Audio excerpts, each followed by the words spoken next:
Es también una maravilla darme cuenta que este es el noveno simposio del buen trato. Nosotros empezamos a hacer este simposio, veo caras conocidas y espero que en la virtualidad tengamos un montón de gente que sigue asistiendo a nuestros eventos. Es un gusto poder participar de este simposio y poder trabajar haciendo lo que hacemos, ayudando a identificar tempranamente justamente cualquier tipo de posible trauma, violencia, dificultad, maltrato, abuso que puede impactar tanto, como vamos a ver en la charla y como lo sabemos, eso no hay que dar una charla para saberlo, sabemos que el trauma y el abuso y el maltrato impactan negativamente. Entonces la idea, lo que nosotros queremos como institución y como con Comité del Buen Trato es lograr identificar de forma temprana. Quise poner acá una de las caricaturas favoritas de mis padres, pero que luego yo las heredé. Yo creo que yo nací después de que Kino ya hubiese pintado esto, que es nuestra famosa Mafalda, orgullo latinoamericano. Y Mafalda es una niña que se preocupa un montón por la situación del mundo y que, como ustedes lo ven, quiere ayudarlo, lo venda, sufre, quiere curarlo.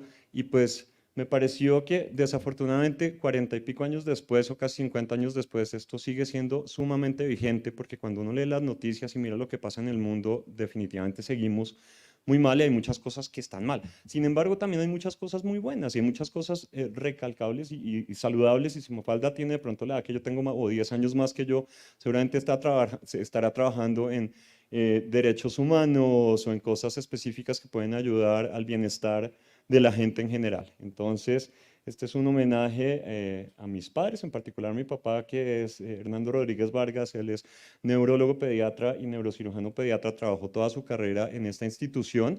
Actualmente está retirado, tiene 92 años, pero me queda mucho esto de ellos. Ahora, cuando vamos a hablar de trauma, tenemos que hablar definitivamente de los diferentes tipos de maltrato o de violencia que pueden existir y desafortunadamente no nos cansamos de repetirlo. Es tristísimo que ocurra, pero tenemos que estar muy pendientes y presentes en poderlo identificar lo más pronto posible. Muchas gracias.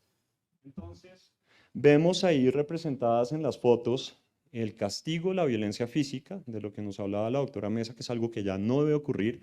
Sin embargo, sigue ocurriendo, se considera culturalmente aceptable, en particular en la cultura nuestra, que es la cultura latina, y es algo que tenemos que lograr romper del todo. No más castigo físico, sí imposición de límites, sí pautas de crianza, porque el castigo físico genera miedo, genera rabia, genera resentimiento, y pues no quiero repetir lo que ya se ha dicho, pero definitivamente es una práctica que debe parar. También tenemos que pensar en los otros tipos de violencia o de maltrato que incluyen obviamente el castigo emocional o psicológico, dentro del que caben muchas otras cosas, pero digamos lo que uno le dice a una persona importa muchísimo, lo que uno le dice a un niño, a una niña es aún más importante porque somos el rol a seguir de ellos. Entonces, cuando se pierde la paciencia y se dice, ah, yo para qué lo tuve, ah, es que usted es un desastre, ah, es que usted no puede hacer nada bien, es que usted no sirve para nada, que son cosas que frecuentemente oyen los niños y adolescentes en casa, eso les queda y les queda marcado. Entonces es importantísimo cambiar el lenguaje y si se llegó a decir algo así, hay que volver a repararlo después y decir, no, no debió decir eso, yo sí te quiero, tú sí eres bienvenida en esta casa, fue un error, estaba muy bravo, estaba muy molesta, no quería decirlo y discúlpame, es importantísimo porque si uno no lo repara, eso no ayuda. La otra cosa es el maltrato por negligencia, efectivamente que no solamente el ejemplo de los niños que están abandonados en la calle, sino pueden ser niños que viven en sus casas, pero que no están recibiendo todo lo que deberían recibir y todo lo que uno esperaría que recibieran, y por ende, pues también es una forma de abuso.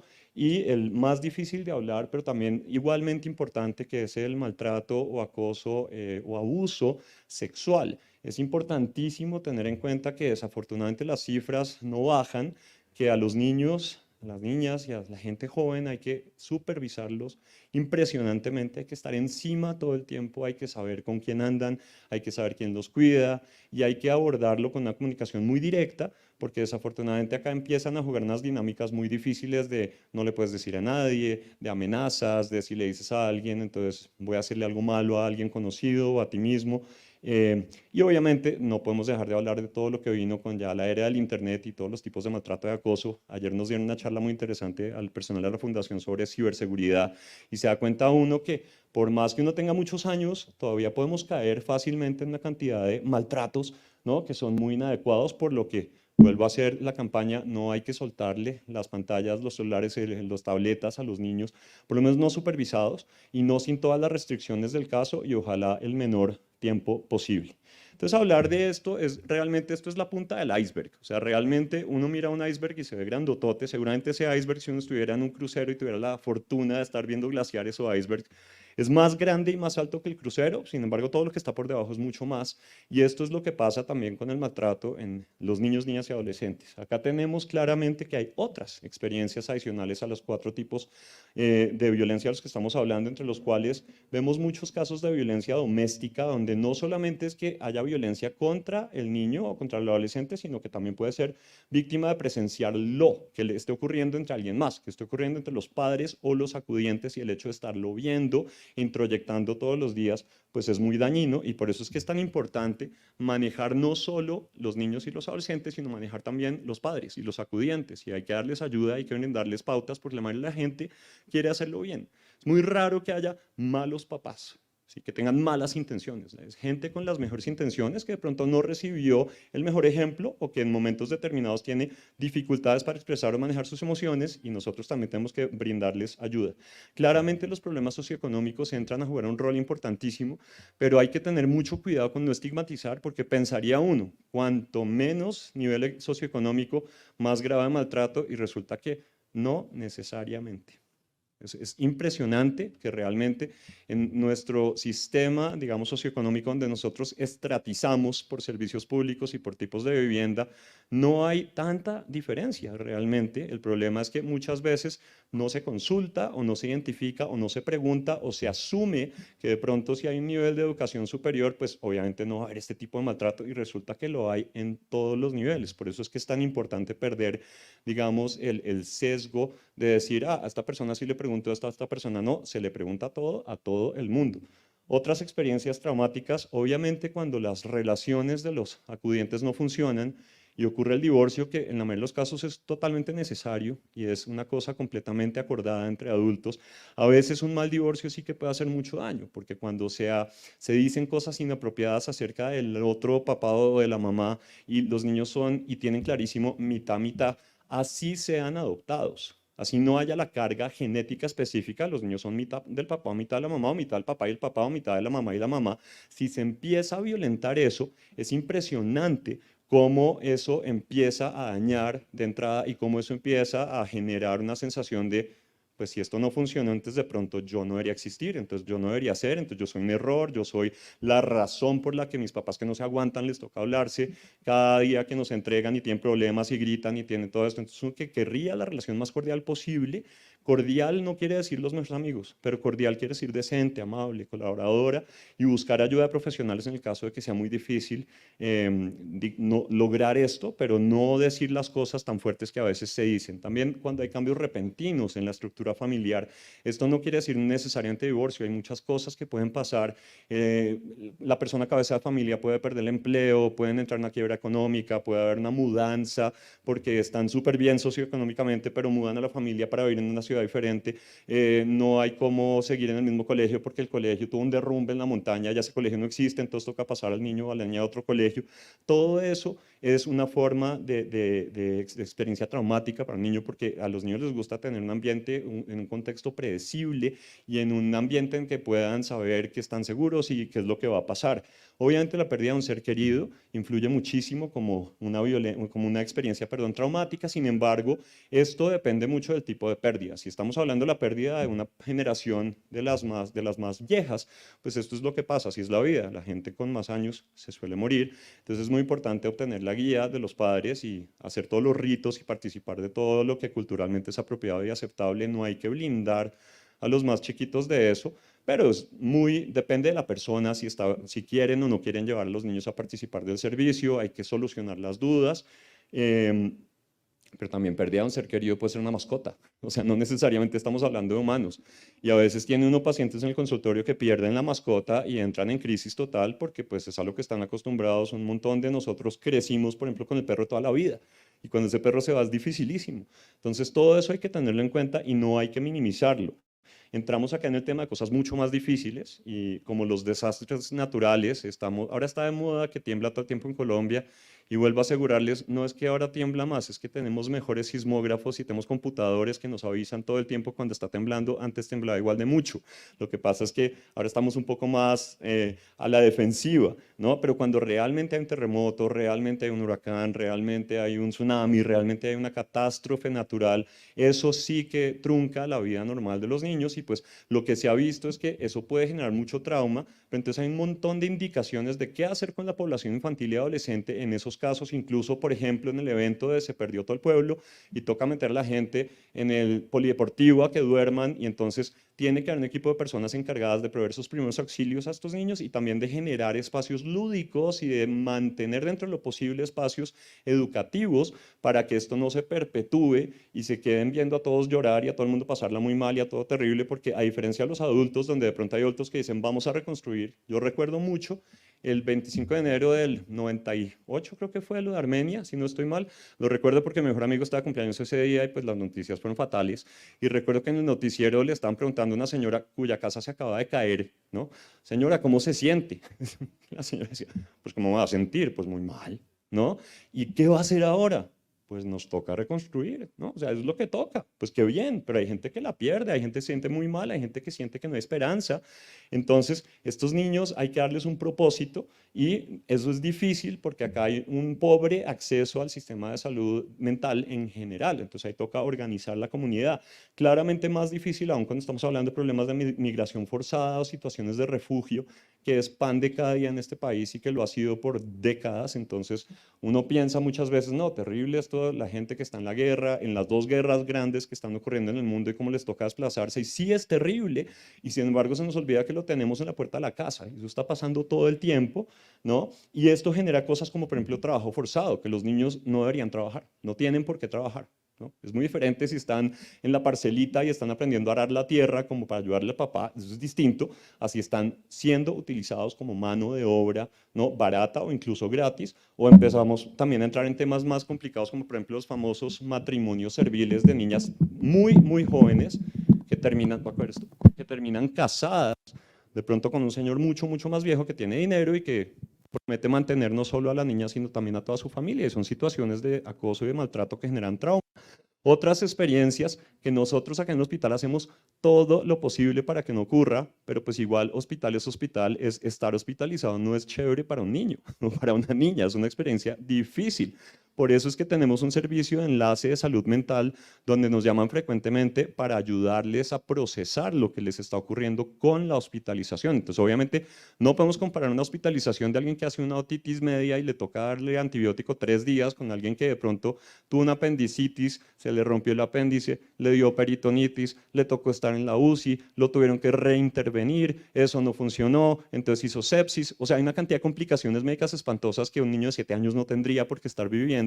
Y entender que cuando incluso nosotros vamos a saludarlo desde la parte de salud mental, no quieren hablar, están cansadísimos y están de muy malas pulgas, y algún de pronto estudiante que no conozca cómo funciona esto diría, uy, está muy deprimido, démosle medicamentos ya, y resulta que es que está reaccionando a lo que está ocurriendo, pero nosotros sí que promovemos dentro de todo el hospital la forma de hacer la hospitalización lo más amable posible, y en niños y adolescentes tiene que ver mucho con darles toda la información posible de lo que les está pasando. Yo creo que cuando estaba chiquito, yo no tengo memorias de estar hospitalizado, pero en mi generación, probablemente el médico hablaba con los papás afuera del cuarto, al niño no le contaban nada, entraban y no le contaban nada, y era como estamos acá unos días y ya pasó. Los niños son más inteligentes que los adultos, se pillan todas las emociones, están pendientes de las caras de preocupación de los papás, particularmente si estamos hablando de un diagnóstico más serio como algo de oncología, de algún tipo de masa o de tumor o de cáncer, y entonces hay que incluirlos y hay que decirles lo que está pasando y hay que preguntarles qué tanto quieren saber también. Un niño también tiene derecho a decir, yo no quiero saber tanto, díganle a mis papás, gracias, lo mismo que un adulto también se puede negar a recibir toda la información, hablen con mi cónyuge, hablen con alguien que no sea yo, pero hay que incluirlos. Claramente cuando estamos hablando de hospitalización más procedimientos invasivos, eso no le gusta a nadie, que lo chusen a uno, que le hagan punciones, que le abran alguna parte del cuerpo, es incómodo para el que sea. Para niños es mucho más difícil de sobrellevar, entonces hay que tenerlo muy, muy en cuenta. Otras experiencias ya saliendo del hospital, claramente casos como matoneo o acoso, donde ya la sociedad está mucho, mucho, mucho más pendiente. Y de nuevo, no es que esto esté pasando ahora porque está en moda y entonces en mi época eso no existía y se lo están inventando y estamos, no, es que ahora estamos pendientes y nos hemos dado cuenta de lo malo y el daño que hace, lo malo que es y el daño que hace, entonces es muy bueno que estemos pendientes y que podamos ayudarle, no solamente al pobre niño, que en ese caso es Calvin, de Calvin and Hobbes, que es una de mis caricaturas favoritas, que lo están poniendo contra los lockers, ¿no? Pero también porque seguramente él mismo fue el que le puso al bully un letrerito que dice tíreme una piedra, ¿no? Tal vez defendiéndose, sino que el niño que está haciendo bullying o matoneo o acoso, ese niño necesita atención y ayuda. Es importantísimo. Entonces, no solamente es ayudar a la víctima, es ayudarle al victimario, y eso es válido para cualquier trauma en general, hablando de, por ejemplo, guerra. Hay que ayudarle a la gente que también propina las cosas negativas y entender por qué lo están haciendo. Cualquier tipo de experiencia discriminatoria también es una experiencia que toca ponerle atención. Cualquier minoría que pueda llegar a ser segregada, eso genera muchos, muchos problemas. Estemos hablando del color de la piel, de la religión, de la cultura, de la estatura o de la orientación sexual. Esta foto es fresquita, esta foto es de antes de ayer, en el arco iris tan bonito que salió acá sobre los cerros enfrente de la Fundación Santa Fe. Entonces, esa parte de la diversidad también es importantísima. Eso tampoco es moda, eso ha existido toda la vida, pero hoy en día podemos visibilizar a estos niños y protegerles de todo el tipo de matoneo que les podrían estar haciendo. Ahora, ¿cómo es el impacto del trauma en el desarrollo infantil? Claramente no es bueno. Si ustedes miran el tipo de tierra sobre el que está sentada esta niña y la cara que tiene, es totalmente árida la cosa, ¿no? O sea, no es... Hay gente que definitivamente sí tiene algo muy bueno y los colombianos parecemos tener de más resiliencia, que es una palabra muy bonita, que es uno tener la capacidad de, a pesar de sufrir muchos vejámenes y golpes y cosas, volver a un estado natural y pues no quedar perfectamente igual, pero sí quedar bien y fuerte, pero pues eso no es como que uno lo traiga a la cuna y no todo el mundo lo tiene. Claramente los efectos en la salud mental del trauma no son buenos y de hecho son demasiado preocupantes. La relación entre el trauma y los problemas emocionales es mucho más allá de lo que uno se imaginaría. Cuando uno empieza a estudiar psiquiatría, cuando ya es médico, uno se imagina, bueno, o sea, trauma, problemas emocionales es igual a seguramente depresión, ansiedad, trastornos alimentarios. Entonces se va uno con todos los diagnósticos del DSM, de psiquiatría, y se olvida que hay un montón de otras cosas que nos pasan a los seres humanos que no tienen nada que ver con psiquiatría, que son cosas médicas, y pues acá hay una lista que no la voy a leer toda, pero pongo de primero muerte, porque es que muerte es lo más serio que nos puede pasar. Nosotros buscamos que nuestros pacientes lleguen a la mayoría posible basados en sus genes, en sus capacidades y en que tengan un buen estilo de vida, pero sí se pueden generar cosas como discapacidad física y mental si uno ha sido víctima de maltrato físico repetitivo. Por ejemplo, un bebé al que le están todo el tiempo golpeando y pegando o se pega golpes en la cabeza serios, pues ese sería paciente de mi papá o de la doctora Fajardo que la ve en el auditorio y pues definitivamente son niños que pueden quedar muy mal de por vida, ¿no? Estrés y problemas de salud física incluyendo cosas de un auditorio mucho mayor que son hipertensión arterial,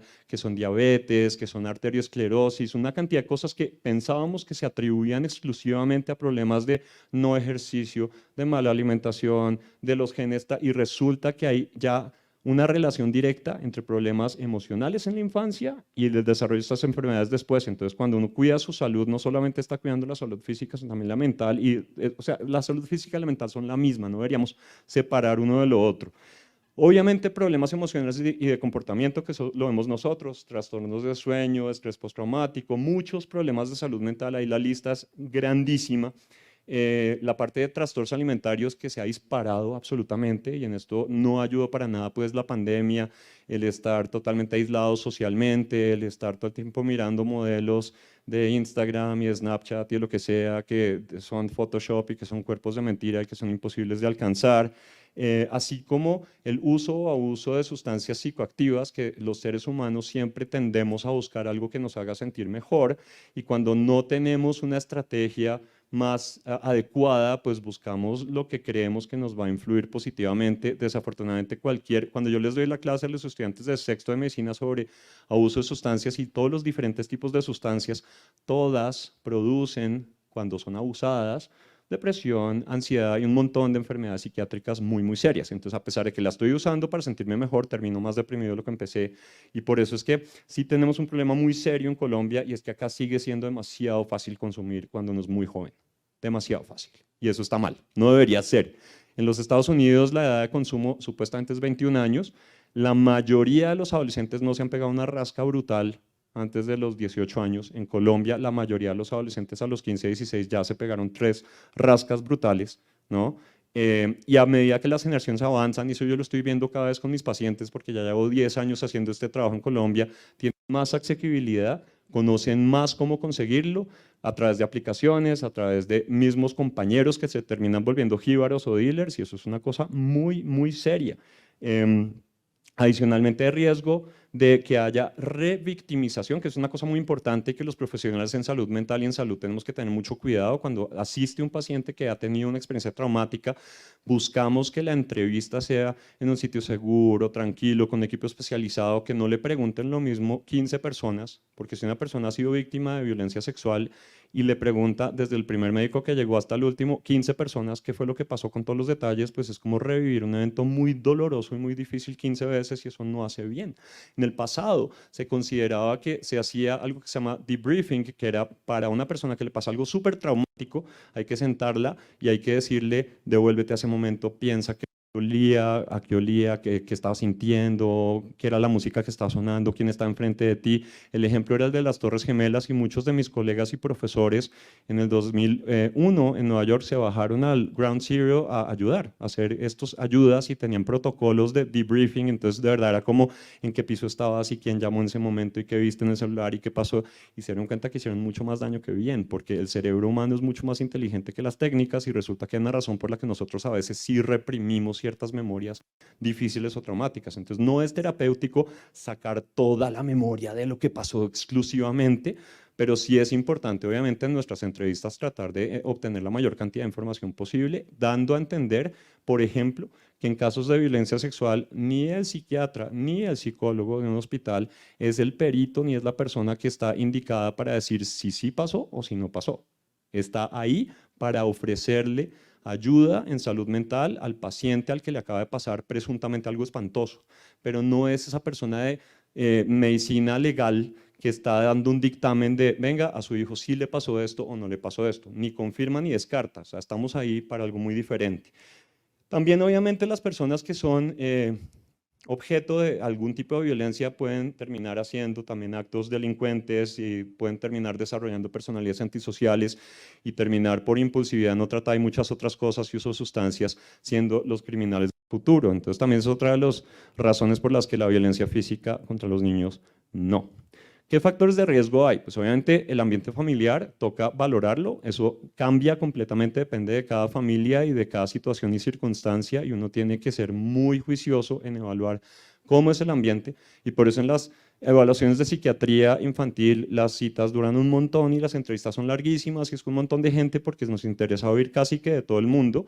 Los factores socioeconómicos, nuevamente haciendo la cuña de no por mayor factor socioeconómico todo puede estar mejor necesariamente y las experiencias personales. Acá hay una tabla que habla, esta está traducida de unas guías de la Sociedad Americana de Pediatría sobre maltrato, que habla de las diferentes características y factores que ponen en riesgo de violencia a los menores. Entonces, si miramos niños y niñas, puede haber dificultades emocionales o comportamentales que pueden estar, perdón que me comí la S, que pueden estar ahí secundarias a problemas en desarrollo y que si los papás no están conscientes de que pronto ese niño tiene una necesidad especial, entonces están esperando que ya esté tan desarrollado como el primito a la misma edad y entonces lo maltratan.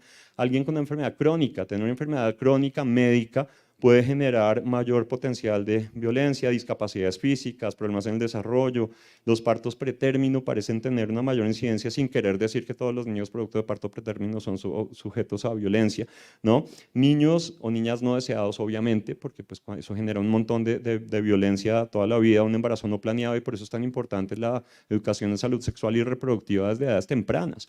En los papás, que haya una baja autoestima, pobre control de impulsos, que haya uso, consumo de sustancias, enfermedad materna o paterna muy joven, que hayan sido maltratados también en sus infancias, que tengan alguna enfermedad mental seria o depresión, que no conozcan el desarrollo normal de los niños y esperen cosas antes de tiempo de lo que debería ocurrir, que tengan expectativas no realistas o una percepción negativa del comportamiento infantil normal sin conocerlo.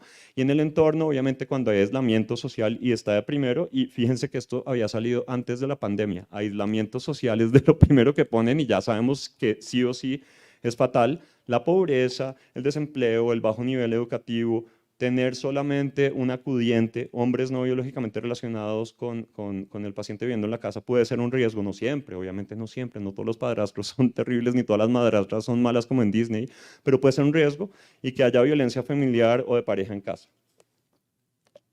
Ok, entonces, ¿por qué es importante identificar tempranamente? Pues es que suena muy lógico. Este es un amanecer, que esta belleza de foto tuve el placer de tomarla en un plan muy bonito en África, en el Parque del Masai Mara, donde está saliendo el sol del Rey León detrás de un árbol como los del Rey León, increíble, ¿no? Y me gustó para la charla porque estamos hablando de sembrar, ¿no? Bienestar y estamos amaneciendo, básicamente cuanto más temprano se haga una intervención, mejores son los posibles resultados en general. Uno a eso le puede poner apellido el que sea, ¿no? En un niño con depresión, en un niño con autismo, en un niño con discapacidad intelectual, en lo que sea, cualquier persona que sea intervenida tempranamente es muy importante, por eso no hay que esperar para consultar. Y digamos, en el caso de psiquiatría infantil, uno no es que reciba pacientes de 3 a 6 a 8 meses, rara vez ocurre, más bien esos pacientes llegan primero a los colegas de neuropediatría, pero ellos son muy buenos en saber cuándo nos los tienen que mandar a nosotros y qué tipo de intervención tenemos que hacer. Cualquier profesional que identifique cualquier tipo de maltrato tiene que ayudar a que ese paciente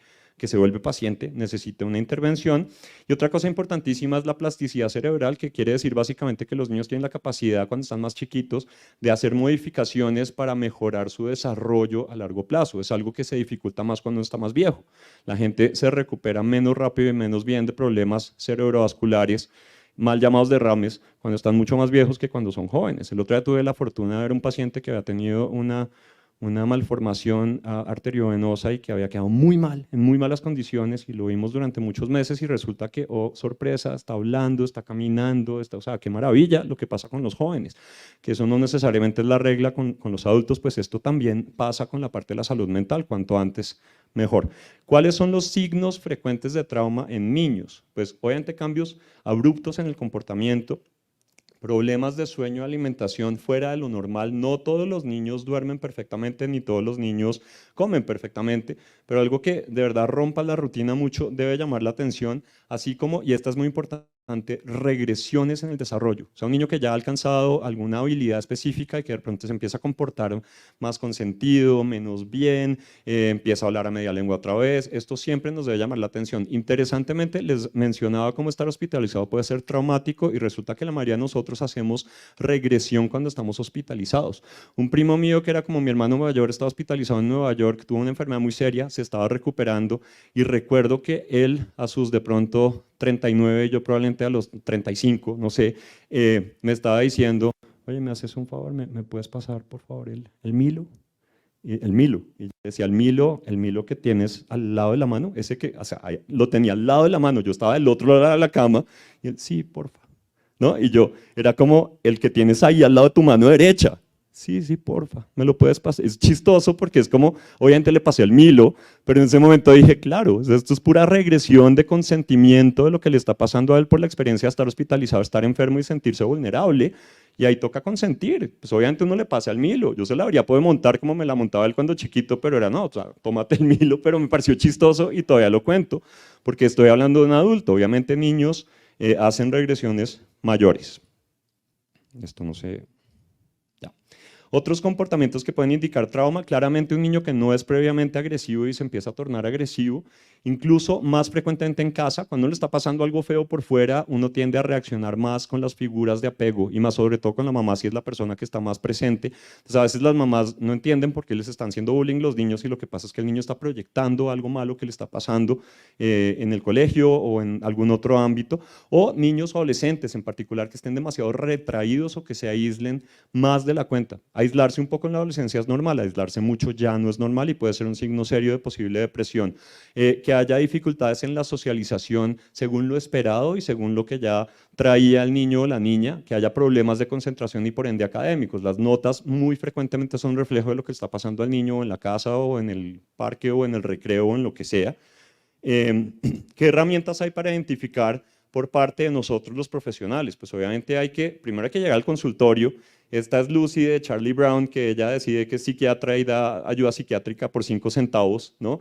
De vez en cuando a Charlie Brown, que es Carlitos, que Carlitos casi siempre tiene una cara de depresión absoluta y los árboles se le comen las cometas y todo le sale mal, ¿no? Y que una de las terapias que tiene es el perro, así como yo formulo un montón de perros o gatos para niños que ayudan un montón en la parte emocional, pues hay que hacer evaluaciones psiquiátricas o psicológicas, hay que observar mucho el comportamiento en diferentes ámbitos, hay que tener por eso la información no solo de la casa, sino del colegio y también de las otras personas que cuidan y hacer entrevistas múltiples con los papás y los diferentes cuidadores si uno tiene el lujo.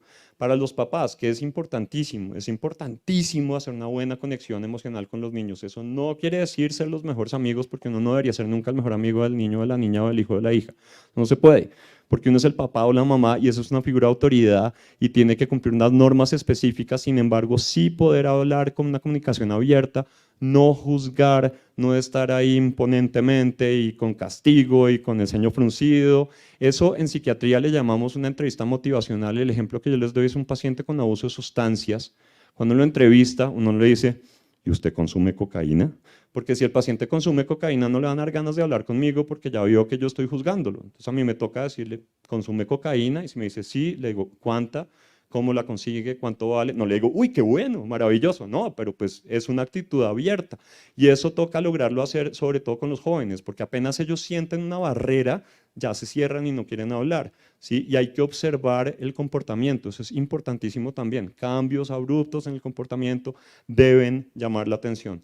Rol de los profesores o los educadores, pues no hay que ser un brujo, un hechicero, pero sí se puede hacer magia, o sea, sí es posible. Los educadores, los profesores conocen un montón a los niños en general y más o menos la norma, saben qué es lo usual. Entonces, cuando les llama algo la atención, es importantísimo tenerlo en cuenta. No es que ahora los profesores diagnostican, ¿no? Y se volvieron más expertos que los psiquiatras, no, para nada, y nunca tienen ellos la intención de hacerlo. Pero cuando el río suena, piedras lleva. Obviamente es importante que se creen entornos seguros, que el salón de clase sea un salón seguro, que no haya el típico caso del profesor que puede terminar siendo matonear o hacerle bullying a los niños, ¿no? Que estén sensibilizados y formados, que asistan a eventos como este para aprender y de verdad que uno ve que la gente que enseña tiene muchas ganas, sed de aprender, o sea, nadie se aburre de aprender cuando enseña. Colaborar con los profesionales de salud mental. No hay nada más grato que poder hablar con los psicólogos del colegio, con los profesores del colegio, de los pacientes de uno y uno de verdad que ve todo el cuadro completo y nota que a diferencia de para los que sean estudiantes o residentes acá, cuando uno está en un programa de estudios, uno generalmente ve a la autoridad como con... ¿no? Nos la quieren montar un poquito, se quieren aprovechar de nosotros, no tienen los mejores intereses con nosotros, ahora los niños dicen que es que los colegios son un negocio y que no sé qué cosas, una cantidad, o sea, es una percepción falsa y errada y cuando uno pasa al otro lado y uno se vuelve profesor, se da uno cuenta que todo el mundo está trabajando en pro de que estén bien, y en pro de que aprendan y en pro de que sea una buena experiencia, pero entonces obviamente la adolescencia viene con sus rebeldías normales y pues hay que pasar por eso de la mejor forma posible. Hay que intervenir en un apoyo inicial, es decir, derivar a los profesionales de salud. Siempre que el río suena, piedras lleva, entonces no hay que quedarse callados, no importa el ámbito en el que uno está, debe derivar. Hay que promover estrategias para apoyar la resiliencia, que eso sí es algo que ya es mucho más especializado y no es el objeto de esta charla, porque nos podemos quedar hablando horas de la resiliencia acá. Y es muy importante el apoyo continuo, no solamente es en ese momento, sino seguir el apoyo. ¿Cuáles son las barreras para la identificación temprana?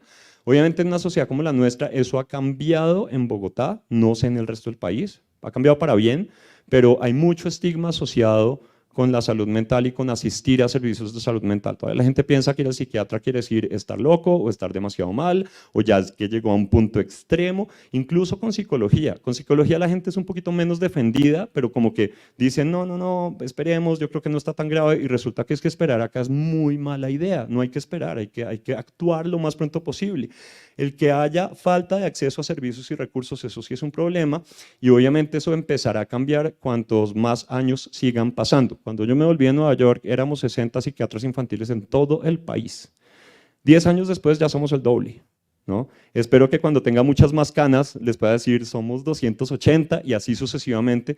Y los estudiantes de medicina que les gustó psiquiatría, ojalá hagan psiquiatría infantil porque necesitamos un montón de colegas. Acá no hay competencia, necesitamos es más gente. Lo mismo en psicología, en el área de salud mental, después de la pandemia estamos absolutamente convencidos que necesitamos más gente, en particular especializados en niños y adolescentes. También, obviamente, cuando hay negación de los cuidadores acudientes, que pasa un montón, quedó mal escrito acudientes. No, yo no creo que sea tan grave. No, eso no es necesario. No, sí, qué vaina, pero no, están bien. No, eso es muy peligroso. Entonces, siempre hay que abogar porque reciban las ayudas lo más pronto posible. ¿Qué estrategias hay para superar las barreras? Pues campañas para generar conciencias, como por ejemplo el simposio del buen trato. Qué maravilla que estén ustedes acá aprendiendo sobre esto, que tengamos tanta gente conectada, interesada en aprender cómo hacer esto mejor y obviamente ir más arriba, acciones gubernamentales, comunitarias, que la gente de verdad está interesadísima. Cuando se hacen congresos de psiquiatría, generalmente los psiquiatras infantiles dan unas capacitaciones a la comunidad donde sea que es el congreso y eso se llena, la gente tiene sed de conocimiento, la gente quiere aprender, entonces es muy importante. La colaboración interdisciplinaria es la clave del éxito en todo. Uno no puede hacer nada solo, uno necesita ayuda y pues para ganar un partido, por ejemplo de fútbol, se necesitan ojalá los 11 jugadores. Si no hay 11, por lo menos los que haya, pero es un trabajo conjunto de profesionales de salud, de educadores, de servicios de trabajo social y ahí métanle todo lo que quieran, de líderes religiosos, de pares que les interesa. A veces hay muchachos que quieren ayudar a los más chiquitos y hay colegios que tienen programas de que el grande ayuda al chiquito, cosas así. Todo eso ayuda un montón. Los enfoques colaborativos llevan obviamente a mayores y mejores tasas de éxito. Hay que prevenir. Entonces, obviamente hay que educar a todos los papás sobre las pautas de crianza adecuadas, hay que crear entornos saludables, hay que tener más programas de prevención a la comunidad y en eso en la Santa Fe estamos comprometidos al máximo y por eso es que estoy tan orgulloso de estar dando una 9ª charla y espero seguir dando una 25ª, las que sean. En conclusión, el trauma infantil es una realidad omnipresente, está en todas partes y da un gran costo para la salud física y mental de muchas personas, no solo de niños, niñas y adolescentes, de todo el mundo. Los padres, educadores y profesionales de la salud mental deben considerarlo y lograr identificarlo tan pronto como sea posible. No hay que hacer negación, no hay que dejarlo pasar, no hay que, ay, de pronto no es tan grave. Hay que estar sensibilizados y bien informados para que sea más fácil reconocerlo. Hay que identificar un caso positivo y cuando se identifica, eso puede equivaler a salvar no solo una, sino potencialmente muchas vidas. Porque acuérdense que los traumas también se heredan intergeneracionalmente, pero hay gente que logra frenarlos. Hay gente que, por ejemplo, si recibió mucho maltrato y abuso físico y psicológico, en el momento de tener a sus hijos dice, no más, no más, yo no voy a hacer eso. Y de ahí en adelante la cosa cambia y los genes tienen la capacidad de modificarse y eso se llama epigenética y es maravilloso porque no estamos totalmente... pues no, o sea, nuestro sino no es llevar los genes hasta el final como los genes eran, los genes se modifican a medida que nosotros vamos haciendo cosas distintas en la vida, lo que es muy chévere, es muy importante.